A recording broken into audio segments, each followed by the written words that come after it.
दोस्तों, दुनिया के फिल्म जगत को अगर एक बार पलट कर देखा जाए तो यहाँ लाखों फिल्मों का निर्माण किया गया है जो कई तरह के जॉनर्स में बटी हुई हैं। इनमें से हर एक जॉनर की अपनी कहानी, अपने किरदार, अपनी ऑडियंस और अपनी मकबूलियत के साथ साथ अपना एक इतिहास भी रहा है।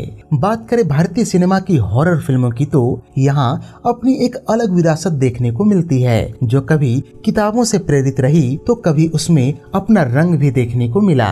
इसके अलावा कभी कभी ऐसे मौके भी आए जब इन फिल्मों को पाश्चात्य सिनेमा से प्रेरित भी बताया गया, लेकिन इन सब के बावजूद इस जॉनर की फिल्मों का भारतीयकरण लोगों ने खूब पसंद किया। आज के इस बेहद ही रोचक वीडियो में हम भारतीय फिल्मों के इतिहास के उन्हीं पन्नों को एक किताब की तरह आपके सामने रखने वाले हैं। तो फिर चैनल को सब्सक्राइब करके वीडियो के अंत तक बने रहिए। 24 दिसंबर साल 1896 के दिन फ्रेंच सिनेमा की एक शॉर्ट साइलेंट फिल्म को रिलीज किया गया था जिसे द हाउस ऑफ डेविल के नाम से जाना जाता है। मात्र 3 मिनट की इस फिल्म से सिनेमाई दुनिया में एक नए जॉनर की शुरुआत हो गई थी, लेकिन भारतीय सिनेमा को इस तरह की फिल्मों के लिए 50 सालों का एक लंबा इंतजार करना पड़ा और आखिरकार साल 1946 में के.एल. खान के द्वारा निर्देशित मिस्ट्री फिल्म खूनी रिलीज हुई और यहीं से भारतीय हॉरर फिल्मों का एक लंबा सफर शुरू हुआ जो आज तक जारी है।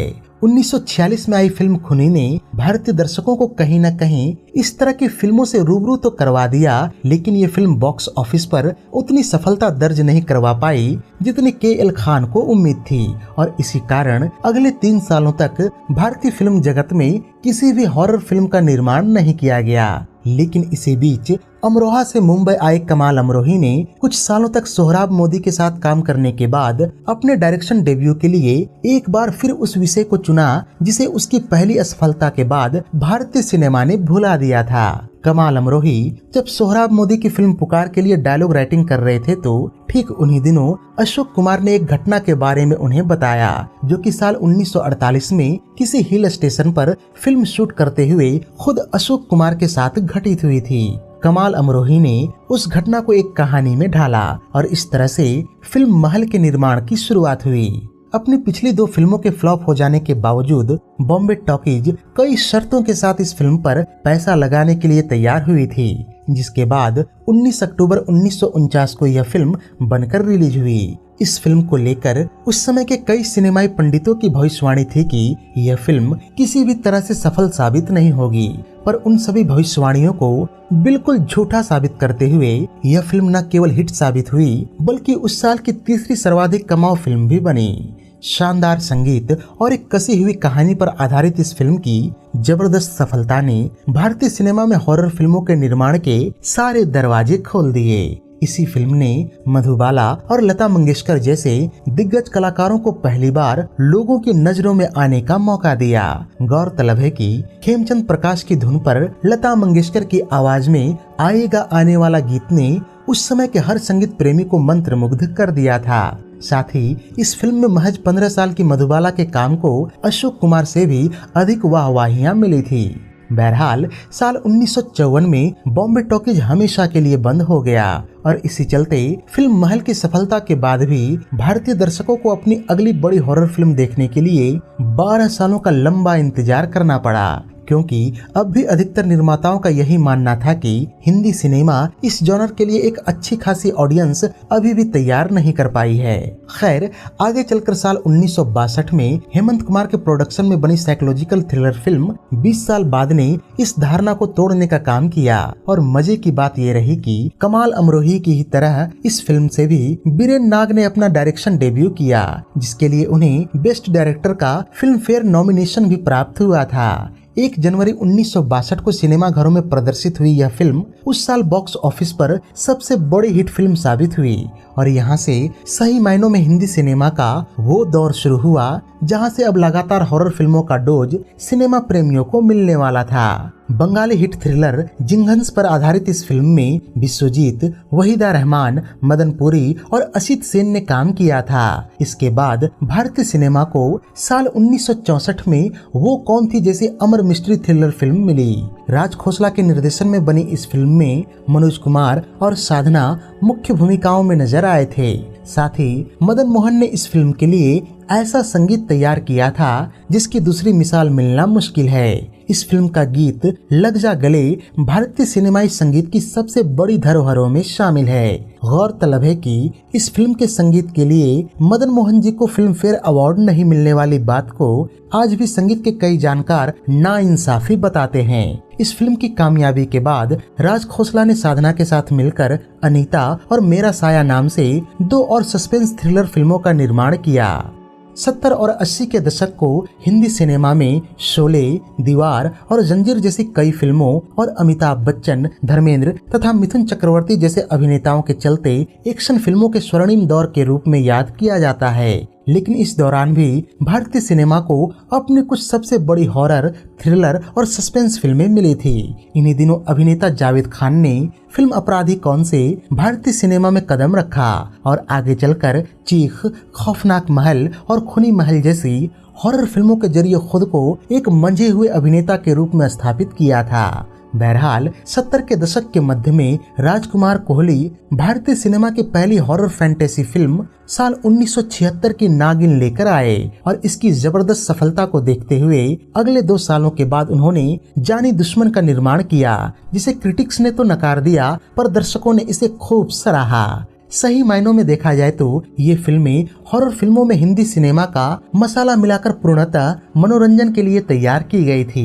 इसी दौरान कुछ ऐसी फिल्में भी आईं जो व्यावसायिक रूप से तो ज्यादा सफल नहीं रहीं, पर समीक्षकों ने इन्हें भारत की कुछ बेहतर हॉरर फिल्मों में शुमार किया। इनमें से एक फिल्म थी निर्देशक जोड़ी अरुणा विकास की गहराई, जो कि हॉलीवुड फिल्म द एक्सोर्सिस्ट से प्रभावित नजर आती है। आगे चलकर द एक्सोर्सिस्ट के थीम पर जादू टोना और भयानक जैसी कुछ अन्य फिल्मों का निर्माण भी हुआ, लेकिन दुर्भाग्य से कोई भी फिल्म अच्छा व्यवसाय नहीं कर पाई और असफल करार दी गई। ध्यान रहे कि बहुत से प्रयोग और कई बड़ी हिट हॉरर फिल्मों के बावजूद भी 70 और 80 का दशक के हॉरर फिल्मों का ताज रामसे ब्रदर्स के नाम रहा, जिन्होंने लगभग 30 हॉरर फिल्मों का निर्माण किया। कराची और लाहौर में इलेक्ट्रॉनिक शॉप चलाने वाले फतेह चंद रामसे पार्टीशन के बाद अपने 7 बेटों और 2 बेटियों के साथ मुंबई आ गए और यहाँ फिर से इलेक्ट्रॉनिक शॉप चलाते हुए धीरे धीरे फिल्मों की तरफ आकर्षित होने लगे, जिसमें इनके परिवार ने भी इनका खूब साथ दिया। रामसे परिवार ने 1954 से 1970 के बीच 3 फिल्में बनाई, जो कि बॉक्स ऑफिस पर बुरी तरह से असफल रहीं, लेकिन उन्होंने हार नहीं मानी और साल 1962 में 2 गज जमीन के नीचे नाम की फिल्म से अपनी नई पारी को शुरू किया। इस फिल्म के लिए पूरे परिवार के हर एक सदस्य ने एक डिपार्टमेंट का काम संभाल लिया और जिस दौर में एक फिल्म पर 50 लाख रुपए और 1 साल से भी अधिक समय खर्च करना पड़ता था, उस दौर में यह फिल्म सिर्फ 3.5 लाख रुपए और महज 40 दिन में ही तैयार हो गई थी। यह फिल्म जब सिनेमा घरों में आई तो इसे दर्शकों की काफी अच्छी प्रतिक्रिया मिली और यहाँ से रामसे ब्रदर्स ने फिर कभी पीछे मुड़कर नहीं देखा। आगे चलकर इस बैनर के तले पुराना मंदिर, गेस्ट हाउस, वीराना, बंद दरवाजा और पुरानी हवेली जैसी कई लोकप्रिय फिल्मों का निर्माण हुआ, जिससे रामसे ब्रदर्स भारतीय सिनेमा में हॉरर फिल्मों का पर्याय ही बन गए। 70 और 80 के दशक में एक्शन ड्रामा फिल्मों के बोलबाले के बीच अपनी जगह बना लेने वाली हॉरर फिल्मों के लिए 90 का दशक हिट फिल्मों के नजरिए से बड़ा ही बुरा रहा। इस दौरान रात, जुनून और पापी गुड़िया जैसी फिल्मों का निर्माण तो हुआ, लेकिन इनमें से कुछ ही फिल्मों को सफलता हासिल हुई, जिसमें साल 1992 में आई फिल्म रात सबसे आगे रही। व्यावसायिक रूप से औसत रही इस फिल्म ने हॉरर फिल्मों को बनाने का ढांचा ही बदल दिया। अब भूतिया चेहरों की जगह भयानक बैकग्राउंड म्यूजिक ने ले ली। जंप कट और कैमरा एंगल का प्रयोग डराने के लिए होने लगा। ऐसे में धीरे धीरे रामसे ब्रदर्स की फिल्मों का दौर जाने लगा। अब भूतों पर बनी कुछ ऐसी फिल्में आने लगी जो हॉरर नहीं थी, या यूं कह ले अब डराने के लिए भूत या ऊपरी हवा दिखाने की जरूरत ही नहीं रह गई। इसी दौरान साल 1991 में 5 नेशनल अवार्ड जीतने वाली गुलजार की फिल्म लेकिन भी एक भूत की आत्मकथा कही जा सकती है। इसी तरह साल 1993 में आई मलयालम फिल्म मणिचित्र थाजू में पर्सनालिटी डिसऑर्डर का प्रयोग हॉरर को समझाने के लिए किया गया था। बताता चलूं कि आगे चलकर साल 2007 में इस फिल्म को भूल भुलैया नाम से हिंदी में रीमेक भी किया गया। हॉरर फिल्मों के लिए सबसे अच्छी बात यह रही कि एक असफल दशक गुजर जाने के बावजूद भी भारतीय सिनेमा ने इस तरह की फिल्मों से दूरी नहीं बनाई, बजाबते नए प्रयोग करने जारी किए, जिसमें विक्रम भट्ट और राम गोपाल वर्मा जैसे निर्माताओं का नाम सबसे पहले आता है। इन दोनों ने भारतीय सिनेमा में हॉरर फिल्मों का एक नया ढांचा तैयार किया, जिसे कुछ हद तक विदेशी फिल्मों से प्रभावित बताया गया। राज, भूत, हॉन्टेड 3D और रागनी MMS जैसी कई फिल्मों में हॉरर को भारतीय सिनेमा के बने बनाए ढांचे से बिल्कुल अलग दिखाने की कोशिश की गई और इस प्रयास को बॉक्स ऑफिस पर लोगों का प्यार भी नसीब हुआ। इन फिल्मों में अब औरतें सफेद साड़ी पहनकर नजर नहीं आती। बैकग्राउंड म्यूजिक में डरावनी हंसी और अलग अलग चीखों की भी कहीं न कहीं गुंजाइश खत्म हो गई और इन सब के स्थान पर अब VFX के जरिए हॉरर कहानियों को आधुनिक बनाने का प्रयास किया जाने लगा। बात करें वर्तमान समय की फिल्मों की तो यहाँ हॉरर फिल्मों का निर्माण बदस्तूर जारी है, जिसमें फिल्म इंडस्ट्री के कई बड़े बड़े एक्टर्स भी एक समय पर B ग्रेड कही जाने वाली इन फिल्मों में काम करना शुरू कर दिया है। इस दौरान कई अच्छी हॉरर फिल्में भी आई हैं, जैसे कि 404 error not found, pizza, Tumbbad आदि। तो ये थी भारत में डरावनी फिल्मों के इतिहास पर हमारी एक विशेष प्रस्तुति। उम्मीद है कि यह वीडियो आपको बेहद ही पसंद आई होगी। अगर वीडियो पसंद आई हो तो इसे लाइक और शेयर भी कर दें तथा ऐसे ही दिलचस्प वीडियोस की नोटिफिकेशन पाने के लिए चैनल को सब्सक्राइब करके बेल आइकॉन में ऑल का बटन दबा दें। धन्यवाद।